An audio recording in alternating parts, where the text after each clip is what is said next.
berserah di dalam nama Tuhan Yesus Kristus. Haleluya.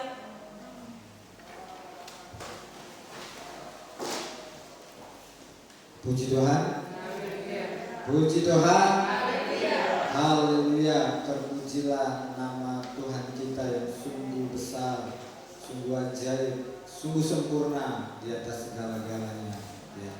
Karena Dia sempurna, Dia pasti bisa menyempurnakan hidup kita dengan caranya yang luar biasa. Selalu ada jalan, tidak ada yang mustahil bagi Tuhan, dan tidak ada yang mustahil bagi orang yang beriman. Pada malam ini kita bersyukur kita masih diberi kesempatan, kesehatan, diberikan yang namanya niat, niat hati untuk datang mencari Tuhan.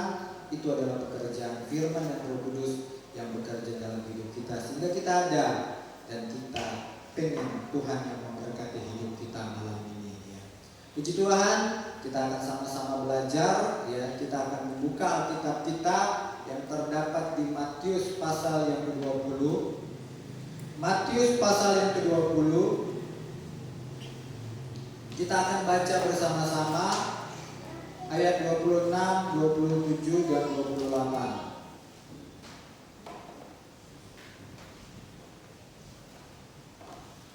Matius pasal yang ke-20, kita baca 26, 27, 28. Semuanya sudah demikian? Kalau sudah, kita akan baca bersama-sama. Di dalam nama Tuhan Yesus Kristus. 2, 3. Tidaklah demikian di antara kamu. Barang siapa ingin menjadi besar di antara kamu, hendaklah ia menjadi pelayanmu. Dan barang siapa ingin menjadi terkemuka di antara kamu, hendaklah ia menjadi hambamu. Sama seperti Anak Manusia datang bukan untuk dilayani, melainkan untuk melayani dan untuk memberikan nyawanya menjadi tebusan bagi banyak orang. Puji Tuhan, silakan duduk. Di sini ada cerita di mana murid-muridnya sedang memperebutkan tempat di mana siapakah yang paling besar. Kedudukannya kelak nanti ketika kerajaan Allah itu akan dinyatakan. Satu di sebelah kanan dan satu di sebelah kiri. Murid-muridnya memperdebatkan di antara mereka siapa yang terbesar. Itulah pola pikir paradigma para murid-muridnya. Mereka berpikir kedudukan itu adalah sesuatu yang besar. Kedudukan itu adalah sesuatu yang dikejar-kejar oleh setiap manusia. Karena berpikir kedudukan itu adalah sesuatu yang bisa membahagiakan dirinya. Itu yang terjadi. Namun ketika Yesus mengetahui apa yang menjadi persoalan perbincangan di antara mereka, siapa yang terbesar di antara mereka kelak ketika mereka masuk dalam kerajaannya yang berhak duduk di sebelah kanan dan kirinya, maka Yesus menjelaskan kepada mereka bahwa yang terbesar adalah mereka yang mau melayani. Mereka yang mau melayani. Mereka yang mau memberi diri, mengabdi diri untuk jadi apa? Jadi pelayan. Itu yang terjadi. Itulah yang dikatakan oleh Tuhan Yesus. Kalau kamu pengen mendapatkan kedudukan yang tinggi, mau duduk di sebelah kanan dan kiriku, bahkan aku akan memberikan kedudukan yang lebih tinggi lagi. Asal apa? Asal kamu mau mengabdikan dirimu sebagai pelayan. Itu yang terjadi. Barang siapa menjadi besar di antara kamu, hendaklah ia menjadi pelayanmu. Dan barang siapa ingin menjadi terkemuka di antara kamu, hendaklah ia menjadi hambamu. Sangat kebalikan dengan paradigma manusia. Sangat kebalikan dengan apa? dengan konsep jalan pikiran manusia. Ya, itu yang terjadi. Mereka berpikir menjadi pelayan itu adalah sesuatu yang paling rendah, sesuatu yang paling menjijikkan, menurut cara pandang mata dunia. Namun beda dengan kacamata Tuhan. Ternyata apa? Ternyata ketika orang itu mau menjadi pelayan, menjadi pelayan, berarti apa? Berarti dialah yang terbesar di mata Tuhan. Itu yang terjadi. Kita mau mengikutin siapa? Mengikuti perintah dunia atau perintah Allah? Kita lebih tertarik suatu yang dipesankan Tuhan atau dunia. Ketika kita lebih tertarik untuk pesan yang daripada dunia, maka kita akan menjadi orang yang paling kecil. Namun kalau kita mau merendahkan hati kita dan mau melakukan apa yang Tuhan mau, maka kitalah yang terbesar. Kenapa? Karena itu pun sudah ditunjukkan, sudah dibuktikan melalui kehadiran Tuhan Yesus. Kenapa? Karena Tuhan Yesus datang ke dunia bukan untuk dilayani, namun Dia datang untuk melayani. Itu yang terjadi. Ingat, pelayanan itu bukanlah pekerjaan. Pelayanan itu bukan pekerjaan, bukan profesi, bukan. Pelayanan yang Tuhan tawarkan di dalam kehidupan kita bukan pekerjaan, bukan profesi. Kalau pekerjaan, kalau profesi harus dapat upah. Harus dapat upah. Harus dapat gaji. Minimal harus dapat pujian. Minimal harus dapat pujian. Namun apa? Namun kalau kita yang hendak melayani berarti apa? Hendak siap untuk memberikan segala-galanya bagi orang yang kita layani. Termasuk apa? Termasuk nyawa kita sendiri. Itu terjadi. Dan inilah pelayanan seperti inilah yang pasti dapat sesuatu yang paling besar. Itu yang terjadi. Makanya hal ini bukanlah hal yang sangat mudah. Makanya ini bukan pekerjaan dan bukan profesi yang dapat dilakukan orang secara profesional, nggak bisa. Kenapa? Karena pelayanan itu adalah buah. Pelayanan itu adalah buah hasil yang dihasilkan dari pekerjaan Roh Kudus. Pelayanan itu yang ditawarkan oleh Tuhan Yesus itu adalah lahir dari buah. Bukan lahir karena apa? Karena kadang orang melayani harus ada talenta, harus ada karunia. Namun berbeda. Kalau Tuhan, cara Tuhan berbeda Untuk orang yang melayani, yang paling utama adalah buah. Bukan talenta, bukan karunia yang ditonjolkan di dalam pelayanan. Tetapi yang ditonjolkan dalam pelayanan adalah buah. Itu yang terjadi. Kenapa? Karena dalam pelayanan itu sangat sulit, banyak tantangan, banyak rintangan, banyak cemoohan. Kita lakukan baik tetap dicemoohkan. Kita lakukan baik tetap menurut pandang orang itu tetap tidak baik. Itu terjadi. Terlalu banyak cobaan, terlalu banyak hinaan, terlalu banyak makian, terlalu banyak sisi negatifnya kalau orang memandang cara apapun yang kita lakukan untuk melayani.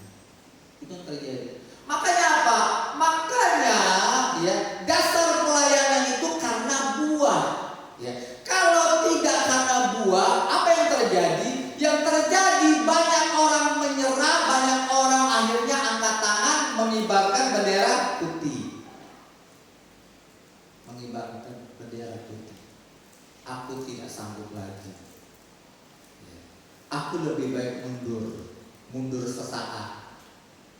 atau mundur berkepanjangan. Itu terjadi. Banyak orang kecewa, ya. Kecewa, ya, baik kepada orang yang dilayani maupun kepada sesama pelayan. Kecewa itu terjadi. Kenapa kekecewaan itu terjadi? Karena dasarnya bukanlah buah. Dasarnya karena apa? Karena upah. Dasarnya karena gaji. Dasarnya karena minta puji-pujian. Ya, itu terjadi. Dan ketika tidak didapatkan, maka yang ada adalah kekecewaan. Yang ada adalah kekecewaan. Yang ada adalah sakit hati. Itu yang terjadi. Makanya apa? Makanya ya, untuk menjadi pelayan itu sesuatu seperti jongos, ya. Atau seperti pembantu yang harus rela menghilangkan semua harga dirinya. Berarti harus rela merendahkan dirinya serendah-rendahnya, bukan kepada manusia, tetapi kepada Tuhan. Berarti apa? Buah apa yang ada di dalam seorang hamba adalah buah rendah hati. Buah rendah hati. Karena untuk bagi orang yang sombong tidak akan mungkin bisa bertahan menjadi hamba. Pelayan ini adalah hamba, jongos, atau diibaratkan seperti eset kaki yang siap diinjak-injak, dikatain orang, dijelek-jelekan orang, sama seperti itu. Padahal nggak ada salahnya. Namun apa? Seringkali disalah-salahkan. Seringkali pasti ada cacatnya di dalam pelayanan yang dilakukan oleh Tuhan Yesus. Itu terjadi. Siap dimaki-maki, siap dihina, ya itu terjadi. Sama seperti keset, siap diinjak-injak oleh orang lain, siap untuk tidak dihargai, siap untuk tidak dipuji-puji. Makanya kata firman Tuhan, orang yang mau melayani Tuhan itu harus siap sedia, baik siap untuk disuruh maupun siap untuk tidak disuruh. Itu terjadi. Siap segala-galanya. Kalau disuruh siap, kalau nggak disuruh juga siap. Kebanyakan apa? Kebanyakan orang menanti-nanti kapan giliranku disuruh melayani. Kalau nggak disuruh, ngambek orang itu. Ada tipe orang pelayan seperti itu. Menanti-nantikan kapan jadwal pelayananku. Kalau nggak dikasih, ngambek. Itu terjadi. Itu bukan konsep pelayanan yang dimau oleh Tuhan. Konsep pelayanan yang dimau Tuhan, siap sedialah. Baik tidak baik keadaannya, baik kamu mau disuruh atau nggak disuruh, kamu selalu siap. Kalau nggak disuruh, kamu tetap siap. Puji Tuhan, terima kasih. Itu yang terjadi. Kalau kamu belum disuruh, maka apa? Kalau kamu belum disuruh melayani, maka layanilah orang lain dalam doa. Itu yang kita lakukan. Pelayanan yang paling penting yang tidak dilihat orang lain adalah pelayanan doa. Pelayanan yang mendoakan semua orang. Itu yang terjadi. Kenapa? Karena pelayanan doa itu adalah pelayanan orang yang seringkali nggak minta pujian. Kenapa? Dia lakukan dengan sembunyi-sembunyi. Di kamarnya, kadang dia datang ke gereja, dia secara pribadi masuk ke gereja berdoa tanpa diketahui orang lain. Nah, yang seperti ini yang disukai Tuhan. Orang-orang seperti ini yang sangat disukai Tuhan, yang walaupun tidak disuruh untuk melayani, namun pelayanan doanya tidak pernah berhenti. Pelayanan doa tidak pernah berhenti. Dia selalu mendoakan yang terbaik. Apalagi dia bisa menyebutkan nama satu-satu jemaat-jemaat GPI Batu Raja. Top orang itu. Tuhan tahu hati orang itu, bahwa benar-benar hatinya adalah untuk melayani. Itu terjadi. Dia mendoakan, supaya ada kemajuan bersama. Kemajuan bersama. Bukan hanya dia yang maju, tetapi sama-sama maju di dalam Tuhan. Itu terjadi. Makanya dia ambil keputusan untuk selalu siap melayani setiap orang lewat doa. Bahkan lewat doa puasa dia bisa lakukan. Itu terjadi. Orang nggak tahu. Dia jadwal doanya jam berapa? Orang nggak tahu. Dia datang ke gereja doa pribadi jam berapa? Nggak tahu. Kadang dia puasa, orang juga nggak tahu. Kenapa? Karena ada hati. Hati yang benar-benar yang sudah dibuai. Itu yang terjadi. Kenapa? Ciri orang yang rendah hati pasti dia berdoa. Kenapa dia berdoa? Karena dia tahu dia tidak mampu menggunakan kekuatannya. Karena dia tidak mampu menggunakan kepintarannya. Karena dia tidak mampu menggunakan uangnya. Karena dia tidak mampu menggunakan talentanya untuk dapat menolong orang lain sesuai dengan rencana Tuhan. Dia tidak mampu untuk menyelamatkan orang lain. Dia tidak mampu untuk mengubahkan orang lain. Karena dia percaya hanya Tuhan Yesus yang mampu mengubahkan orang itu. Yang saya hanya bisa kerjakan hanya melayani. Itu yang terjadi. Yang untuk mengubahkan itu adalah siapa? Adalah pekerjaan firman dan Roh Kudus. Itu yang terjadi. Itu sangat penting, orang-orang yang rendah hati itu sangat penting. Untuk selalu datang kepada Tuhan. Orang rendah hati pasti dia selalu datang kepada Tuhan. Itu yang terjadi. Kenapa? Orang-orang rendah hati kemarin sudah digambarkan adalah orang-orang yang rendah hati itu adalah seperti kita ini adalah nol di mata Tuhan. Nol. Kita ini nol di mata Tuhan. Itu yang terjadi.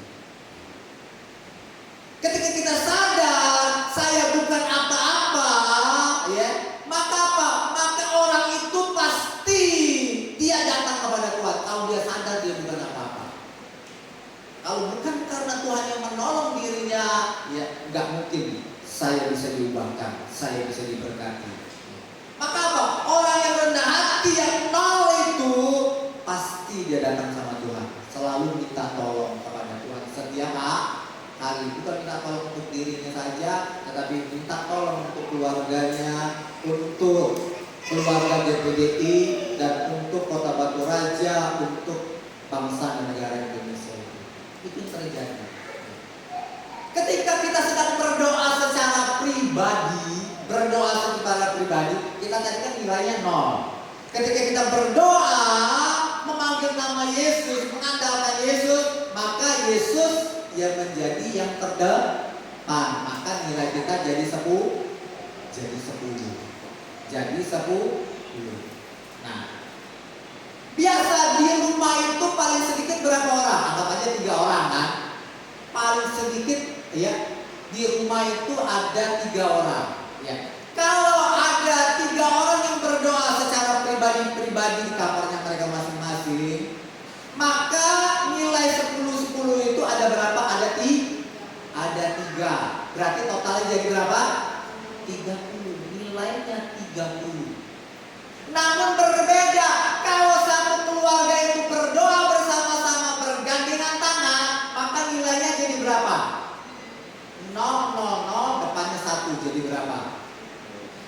1000. Nilainya jadi 1000. Itu bedanya doa pribadi sama doa bareng-bareng. Itu bedanya. Jadi kualitasnya adalah jadi nilainya 1000. Itulah hebatnya. Kenapa? Karena Tuhan sudah bilang di mana ada kerukunan di dalamnya, maka di situ Tuhan perintahkan. Ketika mereka rukun sama-sama rendah hati mengandalkan Tuhan, maka nilainya jadi 1000.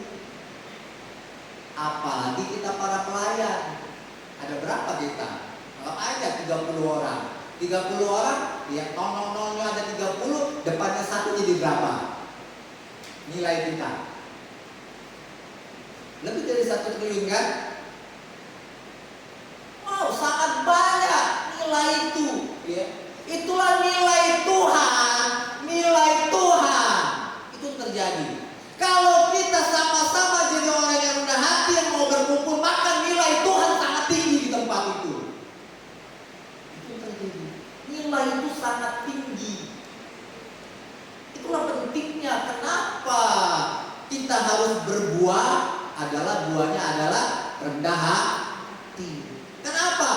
Ya, dosa lawannya adalah kesombongan, tinggi hati. Makanya bukan hanya bertobat. Bertobat nggak jadi tinggi hati, tetapi harus menghasilkan buah. Buahnya adalah rendah hati. Itu terjadi. Kerendahan hati membuat nilai Tuhan dalam setiap perkumpulan kita semakin tinggi nilai Tuhan itu.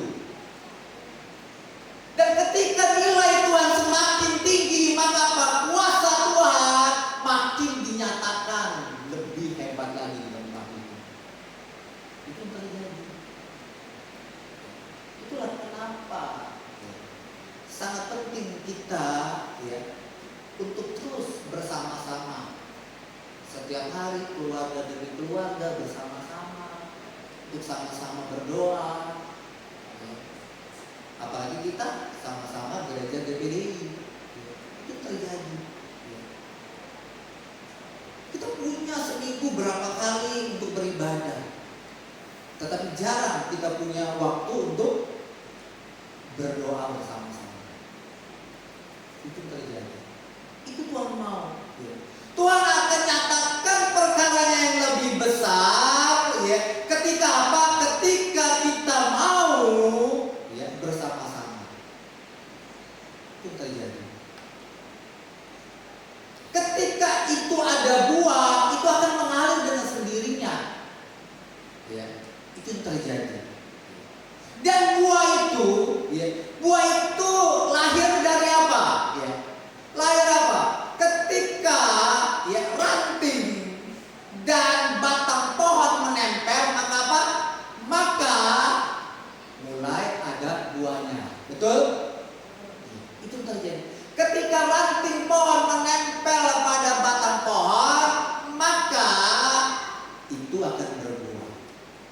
Itu terjadi. Sekarang untuk kita sebagai orang-orang percaya, bagaimana caranya berbuah? Caranya yang berbuah adalah milikilah yang namanya iman. Iman yang benar. Iman yang benar. Kenapa? Banyak orang memiliki iman yang menyimpang. Tetapi iman yang benar itu, apa arti iman? Iman adalah dasar dari segala sesuatu yang kita harapkan. Dasar itu, siapa dasar itu? Yesus. Berarti dari segala banyak yang kita inginkan di dalam dunia itu, dasarnya yang paling utama adalah Yesus. Itu terjadi. Iman itulah yang memacu semangat kita untuk kita rajin mendekatkan diri kepada Tuhan. Baik rajin ibadah, rajin baca Alkitab, baik itu rajin berdoa. Iman itulah yang memacu kita untuk selalu dekat dengan Tuhan. Sekarang kita koreksi diri kita sendiri. Bagaimana dengan iman kita? Apakah iman kita sudah sampai demikian? Itu terjadi. Selalu kesukanya, keinginannya, kesungguhannya hanya dekat dengan Tuhan. Baik di rumah, ya, dia suka berdoa. Baik di mobil, dalam perjalanan jauh dia berdoa. Ke gereja dia nggak pernah absen. Itu terjadi. Memang banyak tangan-tangan bagi orang beriman. Namun apa? Seringkali tangan-tangan orang beriman tergoyahkan oleh apa? Tergoyahkan oleh yang namanya kematian. Ketika sesuatu menghambat dirinya untuk mengalami desakan maut atau kematian, kemudian imannya tergoncangkan. Siapa itu seperti siapa? Seperti Abraham. Abraham bapak orang beriman, betul? Betul Abraham bapak orang beriman? Betul. Namun apa? Ketika diperhadapkan, ketika dia masuk dalam kerajaan, dia suruh siapa istrinya? Istriku, ya. Jangan bilang kebenaran 100% ya, tapi bilang ya, aku adalah saudaramu. Bukan Abraham adalah saudara dari istrinya Sarah. Dia betul, tapi dia tidak mengaku 100% bahwa Abraham juga adalah suaminya. Kenapa? Karena dia takut mati. Karena istrinya cantik, dia takut mati. Itu terjadi. Makanya imannya tergoyahkan. Siapa lagi? Daud. Ketika diperhadapkan dengan kematian, ketika dia hendak mau dibunuh, akhirnya dia pergi ke negara lain dan dia sendirian, tidak ada yang menolongnya. Maka apa? Maka di situ Daud pura-pura jadi gila. Pura-pura jadi gila. Itu terjadi, pura-pura jadi gila. Imannya tergoyahkan. Begitu juga para murid-muridnya. Ketika 3,5 tahun mengabdikan diri kepada Yesus, selalu diberkati dengan firman sehingga menimbulkan iman baginya. Maka apa? Suatu ketika imannya tergoncangkan. Dengan apa? Pada waktu Yesus disalibkan, semua orang mengkhianati Yesus. Mereka tidak mau mati. Mereka tidak mau mati. Semua murid-muridnya yang 120 orang semuanya mengkhianati Yesus. Jadi pengkhianat. Itu yang terjadi.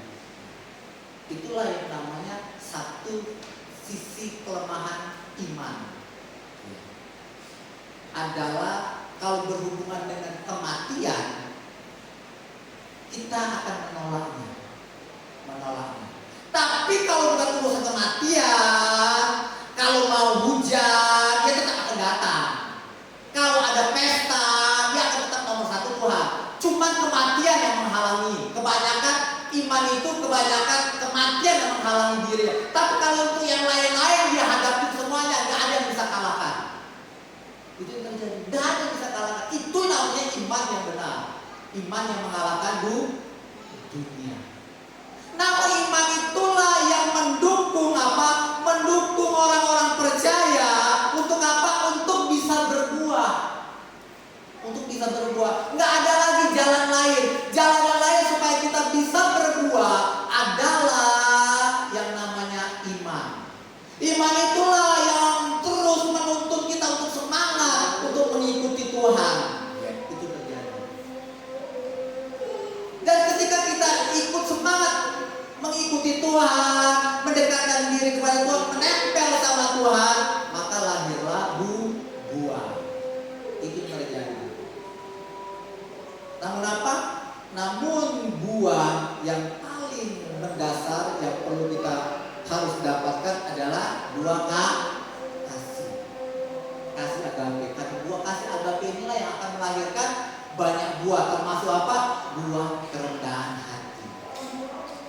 Kenapa? Kerendahan hati termasuk dari buah pertobatan.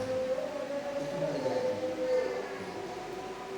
Tapi seringkali ya kita ya dalam mengikuti Tuhan, kita lebih prioritaskan minta buah yang lain, buah yang lain, buah yang lain. Makanya buah yang lain itu tidak akan melahirkan buah yang lain. Dia akan stop pada buah itu, dan kualitas buahnya itu enggak kekal. Ya. Dia akan ketika ada tantangan, dia akan hancur. Itu terjadi. Tapi kalau buah itu didasari karena kasih atau mulanya adalah kasih agape, maka apapun yang dihasilkan buahnya itu, maka buah itu bersifat kekal, tidak berkesudahan. Apapun tantangan yang dialami tidak akan bisa menggugurkan buah itu. Tidak akan bisa. Itu terjadi. Ketika kasih agape yang menjadi dasar pelayanan kita, maka akan bisa mengurungkan kita untuk tidak melayani Tuhan, untuk kita mundur dari Tuhan. Itu terjadi. Yang terbaik itu adalah kasih agape.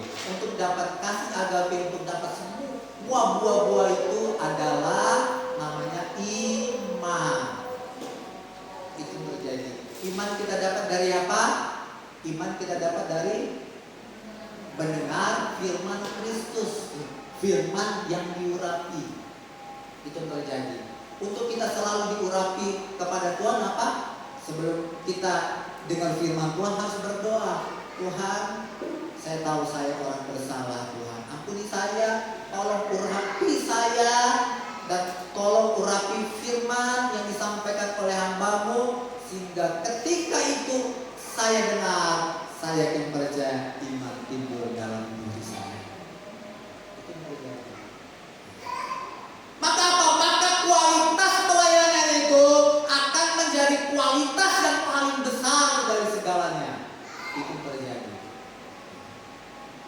Maka pelayanan itu dia tidak akan memilih-milih pelayanan. Semuanya dia akan bisa kerjakan. Itu terjadi. Kecuali dia yang tidak sesuai dengan talentannya. Itu terjadi. Dia akan bisa main musik. Disuruh main musik pelayannya nggak bisa dia. Itu terjadi. Namun apa? Ada kemungkinan besar bahwa apa? Ketika kita melayani atas dasar buah, maka apa? Kemungkinan besar Tuhan akan karuniakan, Tuhan akan melengkapi namanya karunia talenta. Itu terjadi. Dulu dia nggak bisa. Ketika dia mendasari pelayanan itu karena buah, maka apa? Pasti Tuhan akan memperlengkapi orang-orang yang mau melayani Tuhan. Itu terjadi. Pasti Tuhan akan memperlengkapi hidupnya, baik itu dengan karunia talenta maupun dengan buah-buah. Kenapa? Buah-buah itu sangat penting dalam hidup kita. Supaya apa? Buah-buah itu membuat apa? Apapun tantangan-tantangan yang diperhadapkan kepada kita, kita selalu menang. Tidak pernah kalah. Nggak pernah kalah, selalu menang. Apapun, sebesar apapun masalahnya itu, aku tetap menang. Saya tidak bisa diubahkan oleh apapun. Yang kedua apa? Ketika didasari dengan buah, maka apa? Orang yang kita layani pasti berubah. Itu terjadi. Kenapa? Mereka melihat sendiri secara nyata bukti bahwa yang mereka lihat bukan diri kita sendiri. Yang mereka lihat Yesus ada dalam diri kita. Kalau kita punya buah-buah itu, yang mereka lihat bukan diri kita lagi, yang mereka lihat Yesus dalam diri kita. Ketika mereka melihat Yesus, pasti mereka tertarik. Makanya bilang dalam Kisah Para Rasul, ketika mereka berbuah-buah, maka Tuhan kirimkan jiwa-jiwa setiap hari. Tuhan tambahkan jiwa-jiwa setiap hari. Itulah pelayanan. Pelayanan yang kita harus lakukan untuk kita terus kembangkan, tingkatkan, lebih lagi sesuai dengan apa yang Tuhan suka di dalam hidup kita. Karena apa? Karena banyak jiwa-jiwa di luar sana sedang menangis. Jiwa yang menangis, otak mereka tidak nangis, jiwa mereka menangis, minta ditolong. Siapa yang bisa nolong mereka? Kalau bukan orang-orang yang sudah percaya. Siapa yang bisa menolong mereka? Itu terjadi. Kita lah yang menjadi alat Tuhan untuk di akhir zaman ini ada yang namanya pekerjaan Tuhan akan dua kali. Pekerjaan Tuhan akan dinyatakan di akhir zaman ini untuk lebih banyak lagi jiwa-jiwa. Dan salah satunya adalah dengan cara kebakaran yang ada di Los Angeles. Itu salah satu cara membuktikan bahwa Tuhan itu adalah Tuhan yang benar-benar ada dan Tuhan yang mengasihi. Kalau Tuhan itu sudah nggak mengasihi lagi, orang-orang ada di Los Angeles itu sudah selesai hidupnya. Berarti apa? Tuhan masih melihat masih ada kesempatan bagi orang ini untuk bisa dipulihkan kembali. Itu terjadi. Puji Tuhan, ya. Demikianlah kebenaran firman Tuhan pada malam ini.